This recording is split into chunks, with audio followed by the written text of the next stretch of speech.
നമസ്കാരം. വാർത്താമഴയിലേക്ക് പ്രിയ പ്രേക്ഷകർക്ക് സ്വാഗതം. വിശദമായ വാർത്തകളിലേക്ക്. എറണാകുളം അങ്കമാലി അതിരൂപത ആസ്ഥാനത്ത് പ്രതിഷേധിക്കുന്ന 21 വൈദികരുമായി archbishop Mar Joseph Pamplany ഇന്ന് ചർച്ച നടത്തും. ബിഷപ്പ് ഹൌസിൽ രാത്രി 10:30-നാണ് ചർച്ച. ചർച്ചയിൽ വിശ്വാസമുണ്ടെന്ന് അതിരൂപത വൈദിക സമിതി സെക്രട്ടറി ഫാദർ കുര്യാക്കോസ് മുണ്ടാടൻ പ്രതികരിച്ചു. മേജർ ആർച്ച് ബിഷപ്പിന്റെ വിക്കർ ഈ അച്ഛന്മാരെ ആയിട്ട് 21 അച്ഛന്മാരുമായിട്ട് ചർച്ച നടത്താൻ തയ്യാറായിട്ടുണ്ട്. ഞങ്ങൾ ഈ ചർച്ചയിൽ നിന്നും വളരെ പോസിറ്റീവായിട്ട് വളരെ കൺസ്ട്രക്റ്റീവായിട്ടുള്ള ഒരു പരിഹാര ഫോർമുല, ഒറ്റ രാത്രി കൊണ്ട് എല്ലാ പ്രോബ്ലം തീരില്ല എന്ന് നമുക്കറിയാം. എങ്കിലും ഇപ്പോൾ ഉണ്ടായിരിക്കുന്ന ഈ ഒരു അവസ്ഥയ്ക്ക് മാറ്റം വരുത്തുന്ന രീതിയിലുള്ള ഒരു ചർച്ചയുണ്ടാകും എന്ന് തന്നെയാണ് ഞങ്ങളുടെ പ്രതീക്ഷ. അങ്ങനെ ഒരു ഉറപ്പ് കളക്ടർ സാറിന്റെ മുൻപിൽ വെച്ച് മാർ ജോസഫ് പാംബ്ലാനി ഞങ്ങൾക്ക് നൽകിയിട്ടുണ്ട്. ഞങ്ങളും അദ്ദേഹത്തിനോട് പറഞ്ഞു കൺസ്ട്രക്റ്റീവായിട്ടൊരു ചർച്ച നടത്താം. അപ്പോൾ ഇതാണ് ഇപ്പോൾ ഉണ്ടായിരിക്കുന്ന ഒരു ഡെവലപ്മെന്റ്. YS അഭിനന്ദ് ചേരുന്നുണ്ട് കൊച്ചിയിൽ നിന്ന് വിശദാംശങ്ങളുമായി. അഭിനന്ദ്, ഈ ഇന്നത്തെ ഈ രാത്രി ചർച്ച കൊണ്ട് എല്ലാം അവസാനിക്കുമെന്നല്ല, എങ്കിൽ പോലും സംഘർഷ സാഹചര്യത്തിന് ഒരായി വരികയും സഭയിൽ സമാധാനം പുനഃസ്ഥാപിക്കാനാവുകയും ചെയ്യുമെന്ന ഒരു പ്രതീക്ഷ ഈ ഇരുവിഭാഗത്തിന്റെയും വാക്കുകളിലുണ്ടല്ലോ. ഒപ്പം അതേ പ്രതീക്ഷ തന്നെ ഭരണകൂടവും ജില്ലാ ഭരണകൂടവും പങ്കുവെക്കുന്നു.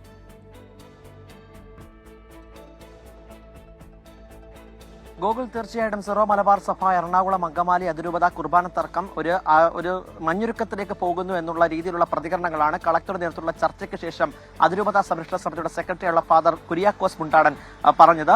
അവർ ഇന്ന് വൈകുന്നേരമായിരുന്നു ജില്ലാ കളക്ടർ NSK ഉമേഷ് നേതൃത്വത്തിലുള്ള ചർച്ച കളക്ടറുടെ വസതിയിൽ അരങ്ങേറിയത്. ഇതിനായിട്ട് ബന്ധപ്പെട്ട ഫാദർ ജേക്കബ് പാലക്കാപ്പള്ളിയായിരുന്നു ഔദ്യോഗിക വിഭാഗത്തെ പ്രതികരിച്ചെത്തിയത്. ഒപ്പം തന്നെ വൈദിക സമിതിയുടെ ഭാഗമായിട്ട് ഫാദർ രാജൻ പുന്നയ്ക്കൽ, ഫാദർ കുര്യാക്കോസ് മുണ്ടാടൻ ഉൾപ്പെടെയുള്ള ചർച്ചയിൽ പങ്കെടുത്തു. ഒപ്പം തന്നെ കൊച്ചി DCP ആയിട്ടുള്ള അശ്വതി ജിജി ഇതിനകത്തുണ്ടായിരുന്നു. ഇതിനകത്ത് അവർ പ്രധാനമായും ഉന്നയിച്ച പ്രശ്നങ്ങൾ, ഇതുവരെ ഉണ്ടാക്കിയ തന്റെ പ്രശ്നങ്ങളെല്ലാം അത് സിറോ മലബാർ സഭയുടെ ഏകാധിപത്യ നിലപാടിനെതിരായിരുന്നു. അതിന്റെ ഭാഗമായാണ് അപ്പസ്തോലിക് അഡ്മിനിസ്ട്രേറ്റർ മാർ ബോസ്കോ പുത്തൂരിനെ ഉൾപ്പെടെ നീക്കം ചെയ്തത് തങ്ങളുടെ പ്രതിഷേധത്തിന്റെ ഫലമായാണെന്നും കളക്ടറുടെ മുന്നിൽ വെച്ചു. കളക്ടർ ഇത് പറഞ്ഞത് ആഭ്യന്തരമായ പ്രശ്നമാണ്. ഈ സഭയെ സംബന്ധിച്ചോളം ആഭ്യന്തരമായ കലഹത്തിനകത്ത് ജില്ലാ കളക്ടർ ഇടപെടുകയല്ല, പക്ഷേ ഇതൊരു സാമൂഹ്യ പ്രശ്നമായി മാറുന്നു എന്ന് തോന്നൽ വന്നപ്പോഴാണ് കളക്ടർ നേതൃത്വത്തിലുള്ള ഇടപെടൽ ഉണ്ടായതെന്ന് വ്യക്തമാക്കി. അതിനുശേഷമാണ് പിന്നീട് ഈ പുതിയ മേജർ ആർച്ച് ബിഷപ്പ് വികാരിയായിട്ടുള്ള ഈ മാർ ജോസഫ് പാംബ്ലാനിയുമായിട്ട് ചർച്ച നടത്താം. മാർ ജോസഫ് പാംബ്ലാനി നേതൃത്വത്തിലുള്ള ചർച്ചയിലായിരിക്കും അന്തിമമായ ഒരു തീരുമാനം ഉണ്ടാവുക എന്ന് പറഞ്ഞു. ഇന്ന് രാത്രി 10:30 കൂടിയായിരിക്കും ബിഷപ്പ് ഹൗസിൽ ചർച്ച നടക്കുക. ഈ ചർച്ച ഒരു പോസിറ്റീവായ കാര്യങ്ങളുടെ സൂചന എന്നത് വ്യക്തമാക്കുകയാണ് ഫാദർ കുര്യാക്കോസ് മുണ്ടാടൻ. ഒപ്പം തന്നെ ജില്ലാ കളക്ടറുടെ പ്രതികരണവും അങ്ങനെ തന്നെയാണ് വ്യക്തമാക്കുന്നത്. ജില്ലാ കളക്ടർ പറയുന്നത് ഈ ജോസഫ് പാംബ്ലാനി വലിയ രീതിയിൽ തന്നെ ശുഭകരമായ പ്രതീക്ഷ നൽകുന്ന പ്രതികരണങ്ങളാണ് നടത്തിയിട്ടുള്ളത്. അവർ അനുകൂലമായി തന്നെ ഈ സമീപനം ആണ് സ്വീകരിച്ചിട്ടുള്ളത്. ഏകീകൃത കുർബാന അടക്കം നടത്തണമോ വേണ്ടയോ എന്നുള്ള കാര്യങ്ങൾ കൃത്യമായി തന്നെ പരിശോധിച്ച ശേഷം നടപടിയെടുക്കുമെന്ന് ജോസഫ് പാംബ്ലാനി ഉറപ്പ് നൽകിയെന്നും കളക്ടർ വ്യക്തമാക്കി. എന്തായാലും 10:30 കൂടിയായിരിക്കും ചർച്ച. ഏതാണ്ടൊരു പ്രതിഷേധങ്ങളൊക്കെ അവസാനിപ്പിച്ച് മുന്നോട്ട് പോകും എന്ന് തന്നെയാണ് വ്യക്തമാകുന്നത്. ഒപ്പം തന്നെ കൊച്ചി DCP വ്യക്തമാക്കിയ ഒരു കാര്യം, അറസ്റ്റ് ഉൾപ്പെടെയുള്ള നടപടികളിലേക്ക് ആലോചിച്ച ശേഷം മാത്രമേ നടപടിയെടുക്കുന്നുള്ള രീതിയിലും എത്തുന്നു. എന്തായാലും എറണാകുളം അങ്കമാലി അതിരൂപത കുർബാന തർക്കം അതിന്റെ ഒരു അവസാന ലാപ്പിലേക്ക് പോകുന്നു എന്ന് തന്നെയാണ് മനസ്സിലാക്കാൻ സാധിക്കുന്നത്. ഗോകുൽ, ശരി. ഏതായാലും സമാനമായ സാഹചര്യങ്ങളായിരുന്നു കഴിഞ്ഞ ദിവസങ്ങളിൽ ഉണ്ടായത്. സംഘർഷം തന്നെയാണ് അരങ്ങേറിയത്. കടുത്ത പോലീസ് നടപടിയൊക്കെ വേണ്ടി വന്നു. ഏറ്റുമുട്ടലിലേക്ക് പോകുന്നു. ബിഷപ്പ് ഹൗസിൽ തന്നെ വലിയ സംഘർഷം ഉണ്ടാകുന്നു. ഏറ്റവും ഒടുവിൽ ഇപ്പോൾ ഒരു ചർച്ചയ്ക്കുള്ളൊരു സാഹചര്യം വന്നിരിക്കുന്നു എറണാകുളം അങ്കമാലി അതിരൂപതയിൽ. പത്തനംതിട്ടയിലേക്കാണ്. ദളിത് പെൺകുട്ടിയെ പീഡിപ്പിച്ച കേസിൽ കൂടുതൽ വിവരങ്ങൾ പുറത്ത്. പത്തനംതിട്ട ജനറൽ ആശുപത്രിയിൽ വെച്ച് പെൺകുട്ടി കൂട്ട ബലാത്സംഗത്തിനിരയായെന്ന് പോലീസ്. ബസ് സ്റ്റാൻഡിന് സമീപത്തെ പൂട്ടിയിട്ട കടയിലും വെച്ചും പെൺകുട്ടി ബലാത്സംഗത്തിനിരയായി. ശ്രീജിത്ത് ശ്രീകുമാരൻ ചേരുന്നുണ്ട് വിശദാംശങ്ങളുമായി.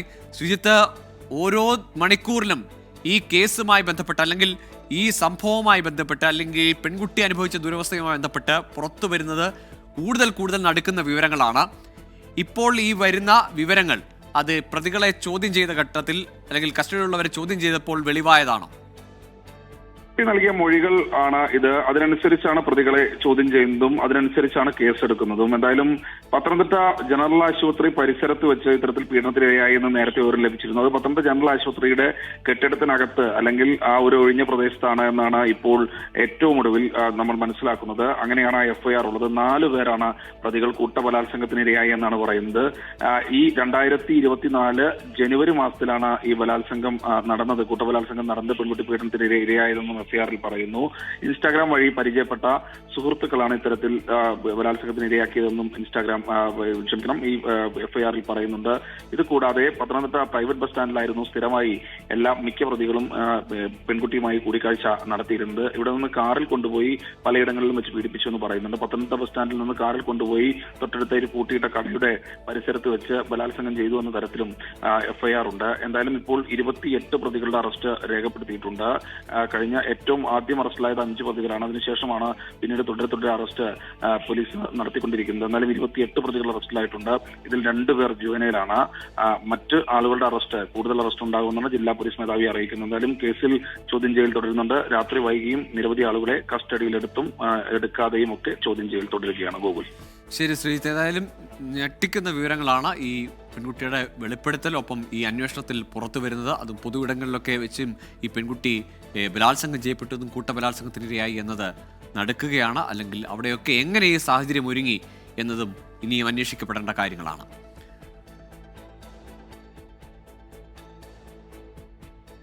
മലപ്പുറം അരീക്കോട് മാനസിക വെല്ലുവിളി നേരിടുന്ന യുവതിയെ കൂട്ടബലാത്സംഗം ചെയ്തെന്ന് പരാതി.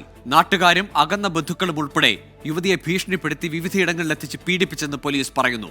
ദിവസങ്ങൾക്ക് മുമ്പാണ് ഞെട്ടിപ്പിക്കുന്ന ക്രൂരതയുടെ വിവരങ്ങൾ പുറത്തുവന്നത്. യുവതി മാനസിക വെല്ലുവിളി നേരിടുന്നത് കൊണ്ട് തന്നെ ഒന്നും പുറത്തു പറയില്ലെന്നും പിടിക്കപ്പെടില്ലെന്നുമുള്ള ധൈര്യമായിരുന്നു പ്രതികൾക്ക്. 2022-23 വർഷത്തിലാണ് യുവതി കൂട്ടബലാത്സംഗത്തിന് ഇരയായതെന്ന് എഫ്ഐആറിൽ പറയുന്നു. അയൽവാസിയായ മുഖ്യപ്രതിയുമായി 2015 മുതൽ പരിചയമുണ്ട്. ഇയാൾ പലയിടങ്ങളിലായി കൊണ്ടുപോയി കാഴ്ചവെച്ചു എന്നാണ് പരാതി. ചൂഷണം ചെയ്തത് നാട്ടുകാരും അകന്ന ബന്ധുക്കളുമടക്കം 8 പേർ. ദിവസങ്ങൾക്ക് മുൻപാണ് ഞെട്ടിപ്പിക്കുന്ന വിവരങ്ങളെല്ലാം തിരിച്ചറിഞ്ഞതെന്ന് സഹോദരൻ 24-നോട്. എൻ്റെ സഹോദരനെ കൊണ്ട് എൻ്റെ അയൽവാസി പല ആളുകൾക്കും കൊണ്ട് കാഴ്ചവെക്കുകയും അതുപോലെ പല സാമ്പത്തിക സഹായം നേട്ടങ്ങൾ ഉണ്ടാക്കിയിട്ടുണ്ട്. അപ്പോൾ നമുക്ക് നീതി കിട്ടണം, അതിന് വേണ്ടിയിട്ടാണ് ഞാൻ ഈ കാര്യങ്ങളൊക്കെ നിങ്ങളോട് പറഞ്ഞത്. പ്രലോഭിപ്പിച്ചും ഭീഷണിപ്പെടുത്തിയും മാനന്തവാടി, കോഴിക്കോട്, മഞ്ചേരി, അരീക്കോട് തുടങ്ങി വിവിധ സ്ഥലങ്ങളിൽ കൊണ്ടുപോയാണ് കൂട്ടബലാത്സംഗത്തിന് ഇരയാക്കിയതെന്ന് പോലീസ് പറയുന്നു.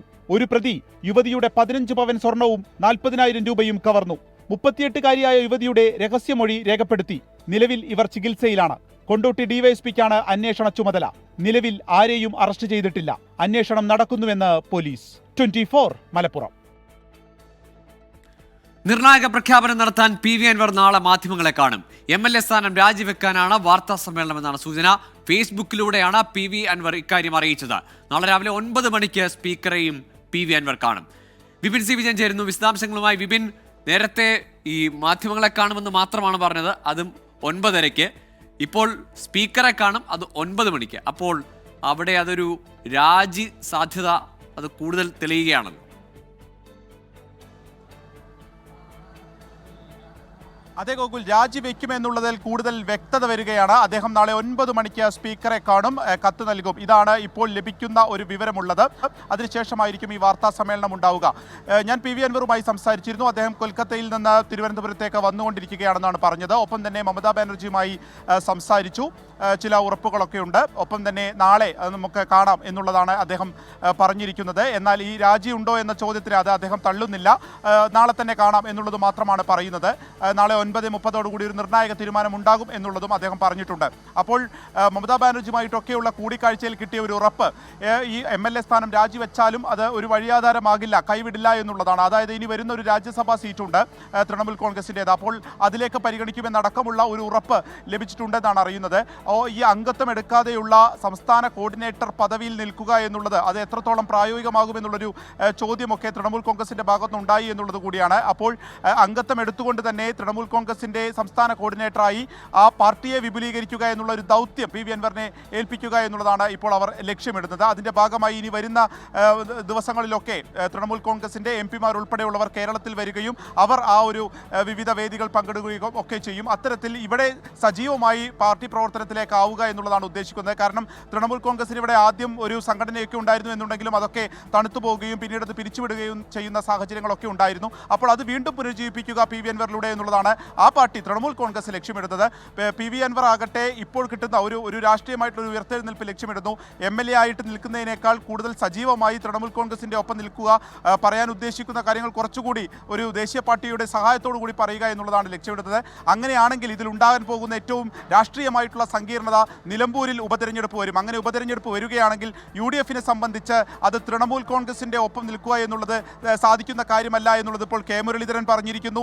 അത്തരത്തിലുള്ള ഒരു നീക്കുപോക്ക് ഉണ്ടാകുമോ എന്നുള്ളതാണ് ഒന്നുള്ളത്. അങ്ങനെയാണെങ്കിൽ ഇപ്പോൾ ആര്യട ഷൗക്കത്ത് ഉൾപ്പെടെയുള്ളവർ അവിടെ ഇപ്പോൾ തന്നെ എതിർപ്പുമായി രംഗത്ത് വന്നു. പി വി അൻവറിനെ കൂടെ കൂട്ടുന്നതിൽ അതിൻ്റെ ഉണ്ടാകുന്ന ഒരു രാഷ്ട്രീയ അനിശ്ചിതത്വം അങ്ങനെ നിൽക്കുന്നുണ്ട്. ഇനി പി വി അൻവർ മത്സരിക്കുകയാണെങ്കിൽ അത് ആർക്ക് ഗുണമാകും എന്നുള്ളതടക്കമുള്ള സജീവമായ ചർച്ചകളിലേക്ക് കൂടിയായിരിക്കും വരുന്ന ആളുകൾ കടക്കുക. ഗോകുൽ, ശരി. ഏതായാലും പി വി അൻവറിന്റെ തീരുമാനം നാളെ രാവിലെ 9 മണിക്ക് സ്പീക്കർ അറിയും. 9:30 മാധ്യമങ്ങളിലൂടെ പുറത്തു വരികയും ചെയ്യും. അത് രാജി എന്ന് തന്നെയുള്ള സൂചനയാണ് ലഭിക്കുന്നത്. മമതയുടെ ഉറപ്പുകളിൽ അത് തൃണമൂലിന്റെ ഭാഗമാകണം, അതിന് ശേഷം മതി MLA സ്ഥാനം എന്നുള്ളതൊക്കെയാണ് മമതയുടെ നിർദ്ദേശം, അല്ലെങ്കിൽ തൃണമൂലിന്റെ നിലപാട്. നടി ഹണി റോസിന്റെ പരാതിക്ക് പിന്നാലെ മുൻകൂർ ജാമ്യാപേക്ഷയുമായി രാഹുൽ ഈശ്വർ ഹൈക്കോടതിയിൽ. പരാതിയിൽ രാഹുൽ ഈശ്വറിനെതിരെ പോലീസ് പ്രാഥമിക അന്വേഷണം ആരംഭിച്ചു. ഹണി റോസിനെ ലൈംഗികമായി അധിക്ഷേപിച്ച കേസിൽ ജയിലിൽ കഴിയുന്ന ബോബി ചെമ്മണ്ണൂരിന്റെ ജാമ്യഹർജി ചൊവ്വാഴ്ച ഹൈക്കോടതി പരിഗണിക്കും. ഇന്നലെയാണ് ഹണി റോസ് രാഹുൽ ഈശ്വറിനെതിരെ എറണാകുളം സെൻട്രൽ പോലീസിൽ പരാതി നൽകിയത്. നടിയുടെ വസ്ത്രധാരണത്തിനെതിരായ ചാനൽ ചർച്ചകളിലെ രാഹുൽ ഈശ്വറിന്റെ പരാമർശങ്ങൾക്കെതിരെയാണ് പരാതി. രാഹുലിനെതിരെ കേസെടുക്കണമെന്നാവശ്യപ്പെട്ട് തൃശൂർ സ്വദേശി സലീം കൂടി രംഗത്തെത്തി. 2 പരാതികളിലും പോലീസ് പ്രാഥമിക അന്വേഷണം തുടങ്ങി. കേസിൽ കസ്റ്റഡി ഉണ്ടാകുമെന്ന സൂചന ലഭിച്ചതോടെയാണ് രാഹുൽ ഈശ്വർ ഹൈക്കോടതിയെ സമീപിച്ചത്. ദൃശ്യങ്ങൾ കേന്ദ്രീകരിച്ചാണ് പോലീസ് അന്വേഷണം. രാഹുലിൻ്റേത് അഭിപ്രായ സ്വാതന്ത്ര്യത്തിന്റെ പരിധിയിൽ വരുന്ന പരാമർശമല്ലെന്നാണ് പ്രാഥമിക വിലയിരുത്തൽ. ഹണി റോസിനെ അധിക്ഷേപിച്ച കേസിൽ ജയിലിൽ കഴിയുന്ന വ്യവസായി ബോബി ചെമ്മണ്ണൂരിന്റെ ജാമ്യഹർജി ചൊവ്വാഴ്ച ഹൈക്കോടതി പരിഗണിക്കും. ഹണി റോസിനെതിരെ മോശം കമന്റ് ഇട്ടു എന്ന കേസിൽ കൂടുതൽ പ്രതികളെ പിടികൂടാൻ പോലീസിനായിട്ടില്ല. വിഷ്ണു സുരേഷ്, 24, കൊച്ചി. ഇന്ത്യ ബംഗ്ലാദേശ് അതിർത്തിയിലെ സംഘർഷങ്ങളിൽ ഇന്ത്യയെ ആശങ്ക അറിയിച്ച് ബംഗ്ലാദേശിലെ ഇന്ത്യൻ ഹൈക്കമ്മീഷണറെ വിളിച്ചു വരുത്തി ആശങ്ക അറിയിച്ചു. അച്യുതനുണ്ട് ഡൽഹിയിൽ നിന്ന്.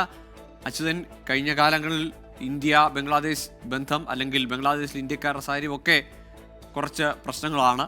ഇപ്പോഴത്തെ പുതിയ സാഹചര്യം എന്താണ്? ബംഗ്ലാദേശ് എന്തൊക്കെയാണ് ഇപ്പോൾ ഇന്ത്യയോട് സംവദിച്ചിരിക്കുന്നത്? ഗൂഗിൾ, ഇന്ത്യ ബംഗ്ലാദേശ് ബന്ധം അതിൽ ചില അതിർത്തികൾ നിലനിൽക്കുന്നതിന്റെ സൂചനയാണ് ഇപ്പോൾ പുറത്തു വരുന്നത്. ഈ നിലവിലെ ഇന്ത്യ ബംഗ്ലാദേശ് അതിർത്തിയുമായി ബന്ധപ്പെട്ട് നിലവിലുള്ള ചില സംഘർഷങ്ങളിൽ ഇപ്പോൾ ബംഗ്ലാദേശ് അതിയായ ആശങ്ക ഇന്ത്യയെ അറിയിച്ചിരിക്കുകയാണ്.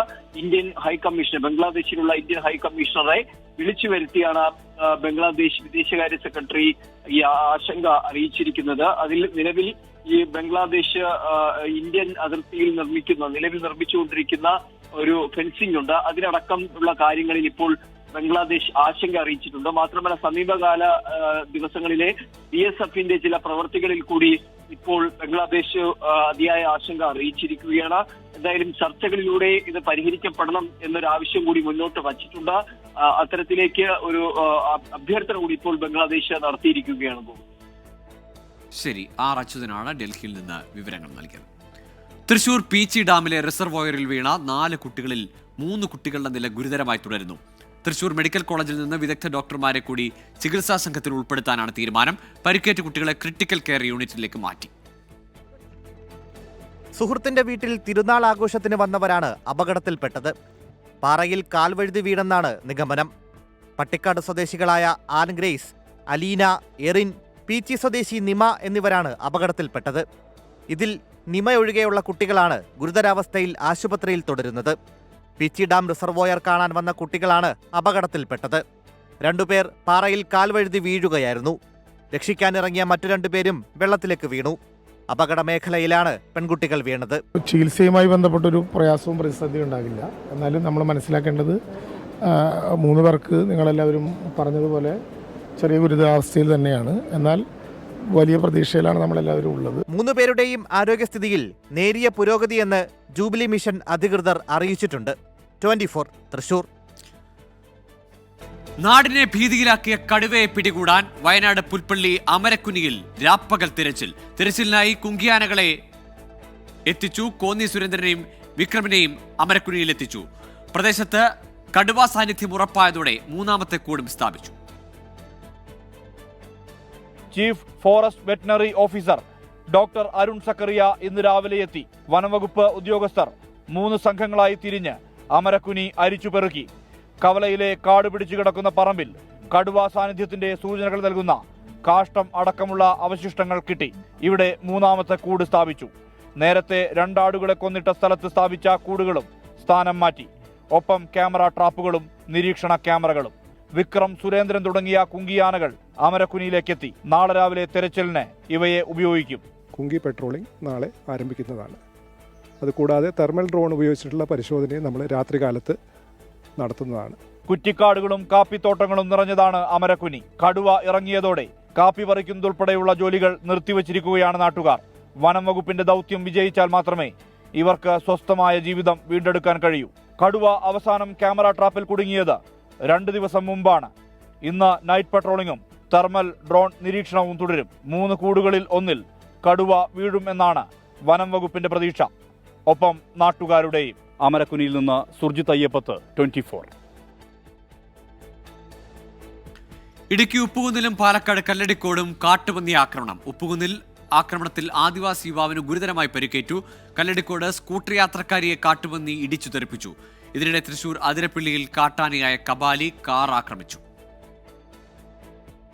ഇടുക്കി ഉപ്പുകുന്ന് പൊന്തംപ്ലാക്കൽ PR രാജനാണ് കാട്ടുപന്നി ആക്രമണത്തിൽ പരിക്കേറ്റത്. പുലർച്ചെ ശബ്ദം കേട്ട് വീടിന് പുറത്തിറങ്ങിയപ്പോഴായിരുന്നു ആക്രമണം. കൈക്ക് ഗുരുതര പരിക്കേറ്റ രാജനെ തൊടുപുഴയിലെ സ്വകാര്യ ആശുപത്രിയിൽ എത്തിച്ചതിനു ശേഷം കോലഞ്ചേരി മെഡിക്കൽ കോളേജിലേക്ക് മാറ്റി. പാലക്കാട് കല്ലടിക്കോട് ദേശീയപാതയിൽ കാട്ടുപന്നി സ്കൂട്ടർ യാത്രക്കാരിയെ ഇടിച്ചു തെറിപ്പിച്ചു. ദേശീയപാതയിൽ മാപ്പിള സ്കൂളിന് സമീപം ഇന്ന് രാവിലെ 10:45ഓടെയാണ് സംഭവം. സ്കൂട്ടർ യാത്രക്കാരി അത്ഭുതകരമായി രക്ഷപ്പെട്ടു. പ്രദേശത്ത് ഏറെ നേരം കാട്ടുപന്നി ഭീതി പരത്തി. പിന്നീട് കാട്ടുപന്നി എങ്ങോട്ട് പോയെന്ന് വ്യക്തമായില്ല. അതിരപ്പള്ളിയിൽ കൊമ്പൻ കബാലി കാർ ആക്രമിച്ചു. പിറവത്ത് നിന്ന് മലക്കപ്പാറയിലേക്ക് പോവുകയായിരുന്ന വിനോദസഞ്ചാരികളുടെ കാറാണ് ആക്രമിച്ചത്. കാറിന്റെ ബോണറ്റിന് കേടുപാടുകൾ വരുത്തി. വിനോദസഞ്ചാരികൾ പരിക്കേൽക്കാതെ രക്ഷപ്പെട്ടു. 24 ഇടുക്കി. ഇതോടെ വാർത്താമഴ പൂർണ്ണമാകുന്നു.